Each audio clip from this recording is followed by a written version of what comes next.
Most airports are forgiving places. Long, flat runways, miles of open ground, room to fix a mistake before it costs anything. But not all of them. Some are carved into mountainsides or squeezed into a valley with a city pressing in on every side. These are the airports that offer no second chances, and the disasters that proved it.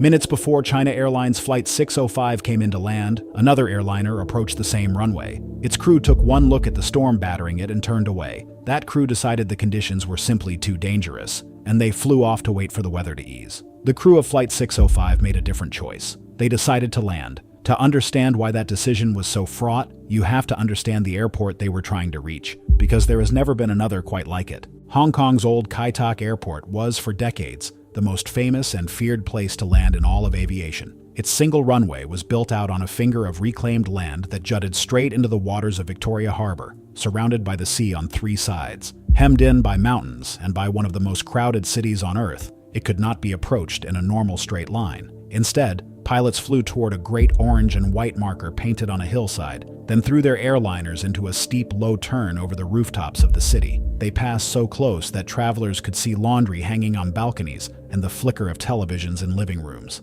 They had to roll out of that turn and onto the runway just seconds before touchdown. And at both ends of that runway was the harbor. There was no margin here at all. There never had been. On the 4th of November, 1993, Flight 605 approached Kai Tak at the end of a short hop from Taipei. The airplane was a Boeing 747, almost brand new, just 5 months out of the factory. It was one of the largest and most modern airliners in the sky. It carried nearly 300 people. But a tropical storm named Era was sitting over Hong Kong, lashing the airport with heavy rain and driving the wind across the runway in fierce, shifting gusts. The runway was soaked, and the air on the approach was violent and unpredictable. It was exactly the kind of day the other crew had taken one look at and refused. As the jet descended into the storm, everything began to warn the crew. The airplane's systems called out repeatedly that it was being thrown around by dangerous wind shear and was drifting off its proper path, and the airspeed swung wildly up and down as the gusts hit. The automatic systems could not cope,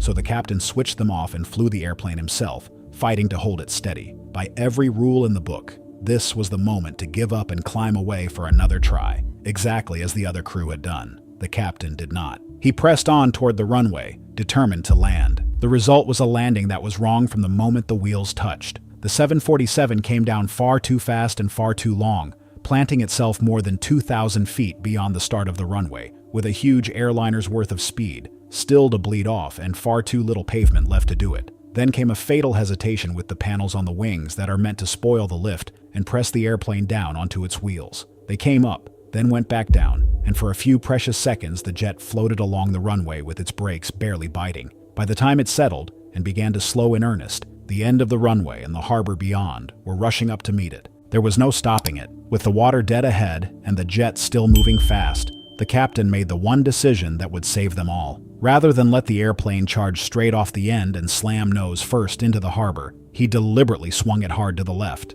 The huge jet skidded sideways, slewed off the side of the runway, and slid into the shallow water of Victoria Harbor. It spun almost completely around, coming to rest facing back the way it had come. It was a controlled disaster, the best of a set of terrible options, and it kept the 747 from a far deadlier impact. And so a brand new jumbo jet came to rest half sunk in the harbor of one of the world's great cities, in plain view of the skyline. Inside, the crew went to work. They got life jackets onto the passengers and opened the doors, where slides that double as life rafts unrolled onto the water. With the cabin loudspeakers knocked out, the flight attendants shouted their commands and worked from memory, guiding everyone out of the floating wreck. When the count was done, every one of the nearly 300 people aboard had survived, with only minor injuries among them. The airplane was a total loss, the very first of its kind ever lost. The people it carried all went home. The investigators were clear about the cause. The captain should have abandoned the approach when the storm threw all those warnings at him, and instead he carried on and landed an airplane that could not safely be stopped.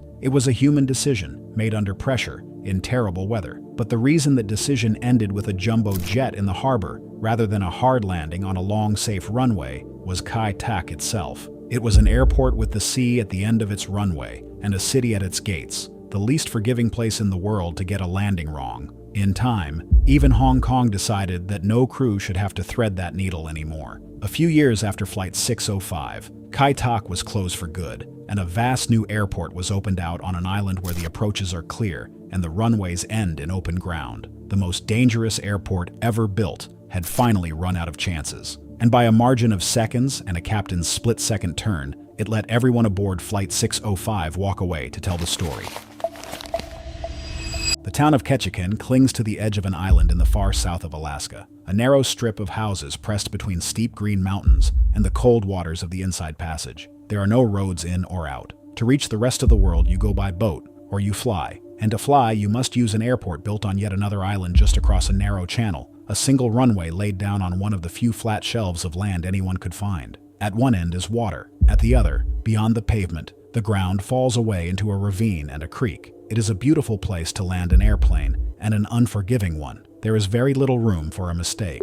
It was April of 1976, and Alaska Airlines Flight 60 was working its way down the coast, a routine hop from Anchorage toward Seattle with stops along the way. The airplane was a Boeing 727, and aboard were 43 passengers and 7 crew, many of them locals, for whom this flight was simply the bus home. In the left seat sat a seasoned captain who knew Ketchikan well, having flown in and out of it more than 50 times. But the weather that morning was poor. A mix of low cloud, fog, and light snow had left a slushy film on the runway, and a warning that the braking there was poor never quite registered with the captain. The approach went wrong before the wheels ever touched. Coming in too high and too fast, the airplane was not properly set up for the landing, and witnesses on the ground later said the landing gear was not even fully down until the jet was already a third of the way along the runway. When it finally did touch down, it was traveling about 145 knots with a slight wind pushing it from behind. It had planted itself nearly halfway down a runway only 7,500 feet long. From that moment, the captain had far less room ahead of him than he needed,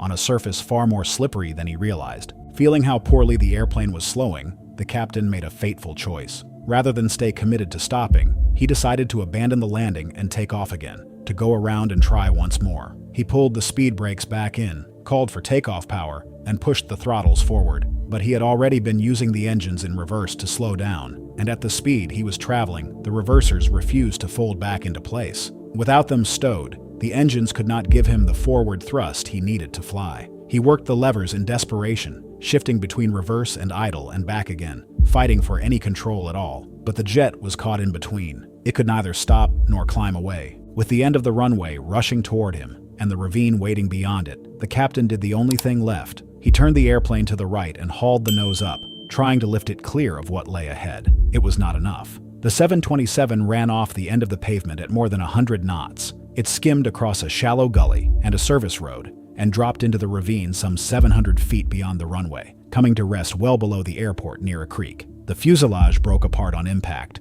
and fire broke out in the wreckage. That anyone survived at all was remarkable. Of the 50 people aboard, all but one lived through it, though many were badly hurt. The single life lost was an elderly woman who died on impact. Rescuers reached the ravine to find the airplane torn open and burning, and dozens of dazed and injured people scattered across the freezing ground. Investigators placed the blame squarely on the captain. His approach had been too high and too fast, and his touchdown was long and quick on a slippery runway. Worst of all was his decision to abandon the landing and go around after he had already thrown the engines into reverse. That was the error that doomed the flight. They also urged that other crew members speak up more forcefully when they see a captain making such mistakes, an early version of a lesson the whole industry would later take to heart. Tellingly, the report noted that on a dry runway with normal braking, the airplane should have stopped with room to spare. The mistakes were human, but it was the airport that decided their cost. At a larger field on the mainland, the same blunders might have ended as a frightening skid across a flat overrun and nothing worse. At Ketchikan, perched on its island between the mountains and the sea, the only thing past the end of the runway was a ravine, and that made all the difference. There was a device aboard Flight 414 whose only purpose was to save it. Bolted into the cockpit of the Boeing 727 was a ground proximity warning system, an instrument designed to do one thing: to shout a warning when the airplane was flying toward high ground. It was exactly the danger this crew was about to face. But on this flight, the warning system sat silent and switched off, because the country they were flying into did not yet require it. The one voice that might have screamed a warning had been taken away. The reason that warning mattered so much lay in where they were going. The airport at Tegucigalpa, the capital of Honduras, is one of the most feared in the world. It sits in a bowl high in the mountains, more than 3,000 feet above the sea, ringed by steep green peaks that crowd in on every side. Its single runway is short, and there is no straight path down to it. To land, pilots must thread their airplane through the surrounding terrain along a carefully designed approach, descending in a series of steps and swinging through a sharp turn to line up at the last moment. Flown correctly, it is safe. Flown carelessly, the mountains are always waiting. It was the 21st of October, 1989. Flight 414 had come up from Costa Rica with a stop in Nicaragua and was making the short final leg into Tegucigalpa with 146 people aboard. Many were going home. The morning was overcast with cloud hanging low over the hills around the airport, so that the peaks the crew most needed to see were hidden from view. As the airplane drew near, controllers cleared it to fly the special approach to runway 01. It was the stepped path that exists for one reason: to keep airplanes safely above the mountains until the runway is in reach. But the crew did not fly the steps. Instead of descending in careful stages, they began a single smooth descent far too early, while still about 11 miles out. From that moment, they were sinking steadily below the safe path, lower than the procedure ever allowed, heading down toward terrain they could not see. Inside the cloud, with no view of the mountains and no warning system to alert them, the pilots had no sense of the danger building beneath them. To them, it likely felt like an ordinary descent toward an ordinary runway. It was nothing of the kind. The mountain was called Cerro de Hula. The airplane flew into its slope at around 4,800 feet, just 800 feet below the summit, and less than 5 miles from the runway they were trying to reach. They never saw it coming. The 727 struck the high ground at speed and broke into 3 pieces, scattering burning wreckage across the mountainside. And yet, against every expectation, some people lived. Because the airplane hit with its nose high and close to a stall, the forward section took the impact in a way that spared those inside it. Almost all of the survivors were found there near the front. 15 people came out of it alive, among them all 3 pilots in the cockpit, but 131 did not survive. Some of the dead had lived through the crash itself, only to be lost while waiting for help that struggled to reach them through the bad weather and rough terrain. It was, and remains, the deadliest air disaster in the history of Central America. The investigation found no fault with the airplane. It had been flying normally all the way into the mountain. The crew had simply abandoned the careful stepped approach and let the airplane sink below the safe path, in cloud, with the one system that might have saved them switched off. The terrain that the whole approach was designed to avoid was the very thing that killed them. It was the 1st of May, 1996. The football team had chartered an aging Boeing 727 to carry them onward. It was heavy with players and staff, their luggage, and a full load of fuel. Here lay the hidden trap. Somewhere in the paperwork, the crew had been handed the wrong figure for how heavy their airplane was allowed to be, a limit thousands of kilograms higher than the truth. Believing they were safely within that false limit, they had in fact loaded the 727 nearly 10,000 kilograms beyond the weight it could actually handle. At a low airport, this might still have flown. At Quito, in the thin mountain air, it left them almost no margin at all. The jet began its takeoff roll down runway 35, engines straining against the altitude and the weight. It accelerated more slowly than it should have, the far end of the runway sliding closer while the airplane was still gathering speed. In the cockpit, the captain watched the numbers and the diminishing pavement and faced the hardest decision in aviation. There is a speed on every takeoff, known as the decision speed, past which a pilot is committed to fly because there is no longer enough room to stop. Just before he reached it, the captain made his choice. He abandoned the takeoff and stamped on the brakes, throwing the airplane into a desperate effort to stop. It was not enough. The overloaded jet was simply carrying too much speed and too much weight to halt in the runway that remained. It ran off the end of the pavement and into the obstacles that waited there. First, it smashed through the airport's landing aid antenna. Then the ground fell away beneath it, and the 727 plunged down an embankment, slamming into a concrete wall before it finally ground to a halt at the edge of a city street. The fuselage was torn and battered, and the airplane that had been worth a fortune minutes earlier was now beyond saving. And yet, remarkably, the airplane held together just enough. There was no fire, and the broken cabin did not collapse on the people inside it. The crew got the doors open, and all 90 people aboard climbed out and away from the wreck. That was the entire football club, along with the jet's own crew. A handful were hurt, not one was killed. A team that had boarded expecting an ordinary flight instead walked out of a shattered jet at the bottom of an embankment, alive by the thinnest of margins. The investigation laid the blame on that fatal error of weight, the false limit that let an overloaded jet attempt a takeoff it could never safely complete from such a high and unforgiving field. But Quito had been punishing mistakes like this for decades. Its high altitude, its short runway, and its position in the middle of a busy city made it one of the least forgiving airports in the world, and other crews had not been as lucky as the football team. Over the years, the airport claimed many lives, until at last the danger was judged too great to live with. Ecuador eventually closed the old field for good and built a new airport on open ground well outside the city, where a jet that runs out of runway finds level earth ahead of it instead of an embankment and a wall. The football team had survived by luck and by the strength of an old airplane. The airport itself had given them nothing to spare.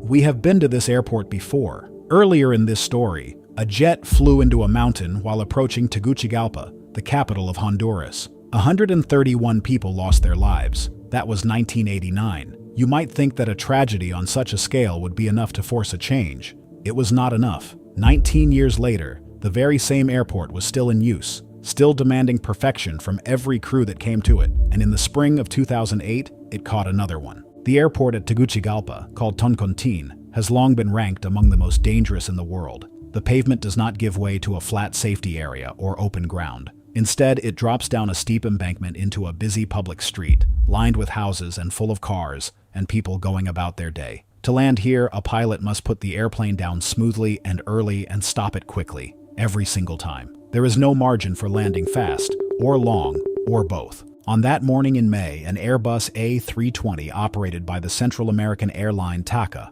was flying from El Salvador to Miami, with a scheduled stop at Toncontín along the way. In command was a highly experienced captain who knew the airport well, having landed there more than 50 times before. Behind him in the cabin were over 120 passengers, with 135 souls aboard in all. None of them had any reason to expect that this familiar stop would be different from any other. But the conditions that day were quietly stacking against them. Rain had fallen, leaving the short runway wet and slick, which lengthens the distance any airplane needs to stop. And the wind was blowing the wrong way, pushing gently from behind rather than against the nose. A tailwind like that makes an airplane travel faster over the ground for the same airspeed, eating up precious runway and making it even harder to slow down. On a long, dry runway, none of this would have mattered much. On a short, wet runway at Toncontín, every bit of it counted. The A320 came down onto the runway, carrying too much speed. With the wet surface beneath the wheels and the tailwind pushing from behind,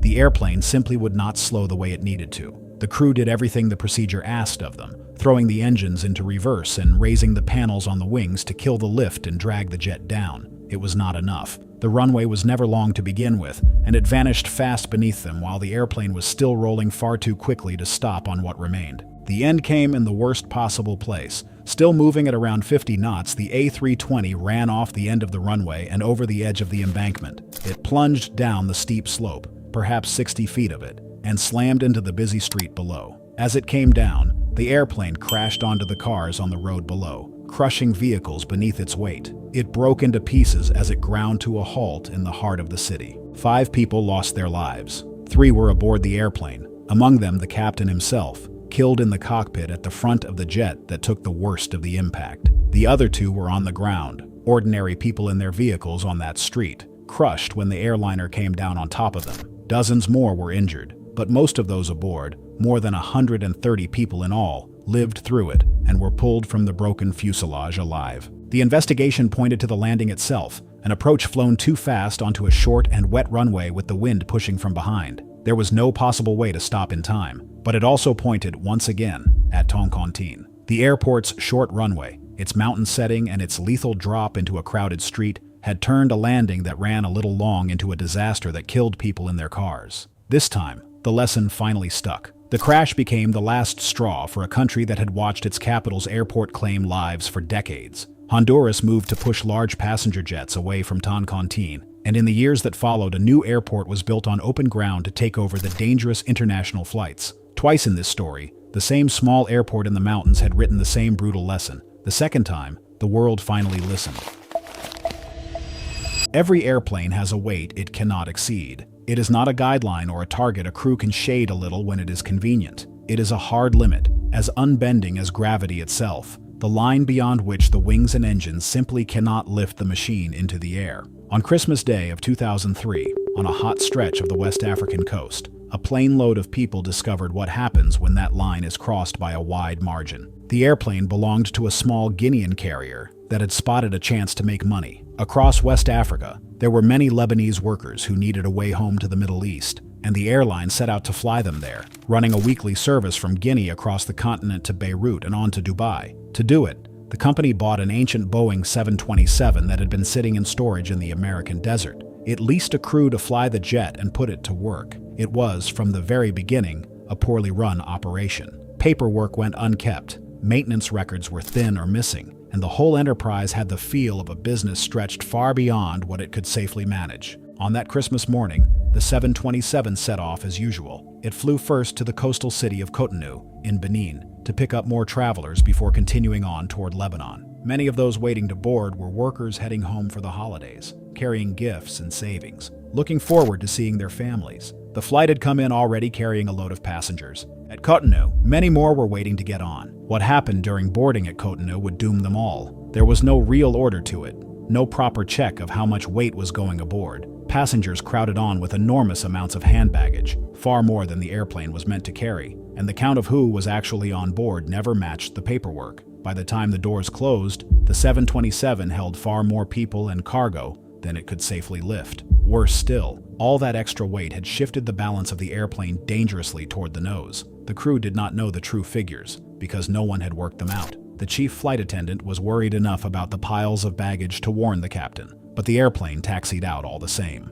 And of all the airports to attempt a doubtful takeoff, Cotonou was among the worst for it. The runway runs close along the shoreline of the Bight of Benin, the wide bay of the Atlantic that washes this coast. Beyond the end of the pavement, there is no broad, empty field to absorb a takeoff gone wrong. There are buildings, a road, and then the open sea. An airplane that fails to climb here has almost nowhere to put itself down. The takeoff began, and at once it was wrong. Straining under its impossible load, the 727 accelerated down the runway. But when the moment came to lift the nose and climb, the airplane fought the crew. The weight in front made it sluggish and heavy, reluctant to rotate, and the runway was running out. The jet clawed only a few feet into the air, far too low, unable to gain the height it needed. It crossed the end of the runway barely off the ground and struck a building standing just beyond, killing a man who was working inside it. Then it came down onto the beach, broke apart, and slid into the waters of the bay. The cost was staggering. Around 141 people lost their lives, most of them in the wreckage on the beach and in the sea. Only a small number survived, some of them pulled from the surf by people who lived nearby. The truth is that no one will ever know exactly how many were on board, because so many had been let on without ever being counted, and the manifest was a work of fiction. It remains the deadliest air disaster in the history of Benin, and most of the dead were ordinary families who had simply wanted to be home with their loved ones for the holidays. The investigators were blunt about what had happened. The direct cause was simple and damning. The airplane had been loaded so far beyond its limits, with its balance thrown so far forward, that the crew could not even lift the nose to fly. Behind that lay an airline so badly run, so careless of the most basic rules of weight and record keeping, that a tragedy of this kind was almost bound to happen sooner or later. The airplane never really had a chance to fly that day, and the place where it tried sealed the matter. Had the runway run out onto open ground, a failed takeoff might have left a wrecked jet and survivors walking from the dirt. At Cotonou, it ran out into the ocean. The greed and the chaos had doomed the flight. The sea decided that almost no one would walk away. Most airports are threatened by weather. This one is threatened by a volcano. The airport at Goma sits in the east of the Democratic Republic of the Congo, in the shadow of one of the most dangerous volcanoes on Earth. Its name is Nyiragongo, and its summit smokes on the horizon just a few miles away. In 2002, that volcano erupted. Rivers of molten lava poured down its slopes and through the city, then straight across the airport, burying the northern third of the only runway. When the lava cooled, it left behind a field of jagged black rock where smooth pavement had once been. The eruption never fully let go of the airport. The lava was too vast and too hard to clear away, so the runway was simply left shortened. Its usable length was cut by roughly a third, with the frozen rock piled at one end, like a wall. Pilots had to make do with what remained, landing from one direction only, onto cracked and potholed pavement that ended abruptly at the edge of the lava. and they had little choice but to use it.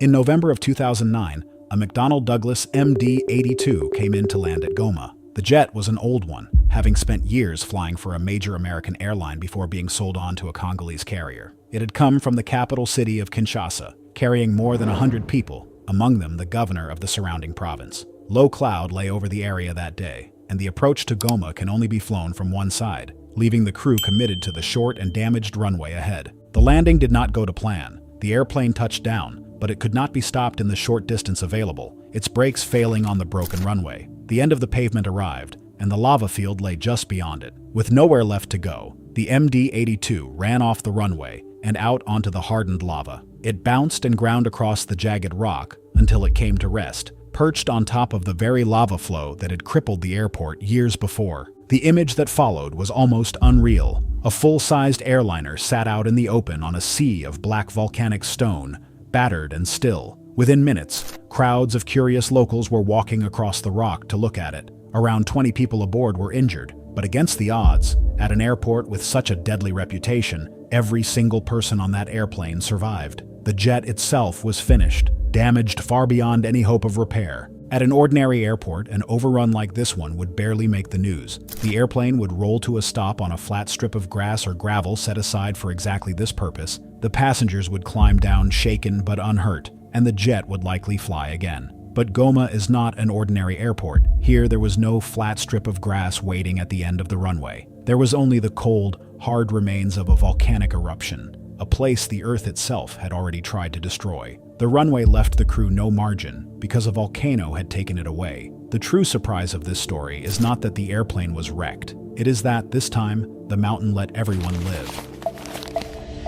Almost every disaster in this video shares something unsettling at its heart. The mistake that caused it was an ordinary one, the kind that happens somewhere in the world every single day. A crew came in a little too fast. A pilot descended a little too low in the rain. An airplane was loaded too heavy, or a landing was abandoned a moment too late. At thousands of ordinary airports, mistakes like these happen and are quietly survived because there is room to absorb them. A long runway, a flat strip of grass, an open field beyond the fence. That spare ground is a kind of insurance, invisible until the day someone needs it. The airports in this video had no such insurance to give. Some were carved into mountainsides, some perched on the edge of the sea or squeezed between a city and a cliff. Beyond the end of the pavement, they offered nothing but rock or water or the walls of someone's home. They took the small, recoverable error and turned it into the unrecoverable one. The pilots who came to grief at these places were not, for the most part, reckless or unskilled. They were ordinary aviators having an ordinary bad moment in a place that punished it without mercy. And yet it would be wrong to remember these stories only as tragedies. Look again and you will find something else running through them. Something stubborn and human and bright. A football team that walked out of a shattered jet at the bottom of an embankment. A plane load of people who climbed from a wrecked airliner sitting impossibly on a field of black volcanic rock. Nearly 300 souls who stepped off a sinking jumbo jet into the waters of a great harbor. Every one of them alive. Even at the cruelest airports in the world, skill and luck and sheer human will sometimes win. The same thin margin that doomed some flights was just wide enough on other days to let everyone go home. That is the quiet lesson hidden inside all of this. Safety in the air is not only about flying perfectly, it is about leaving room to be imperfect. The empty space at the end of a runway, the gentle approach over open country, the chance to go around and try again. None of these are luxuries. They are the margin between a frightening story and a fatal one. And perhaps the most telling thing of all is what was finally done about it. Time and again, the answer was not simply to demand better of the crews. It was to admit that some places ask too much of anyone. The old airport in the mountains above Quito was closed and rebuilt on open ground. The deadly field at Tegucigalpa lost its big jets to a safer airport far from the city. And Ketchikan, the most fearsome approach the world had ever known,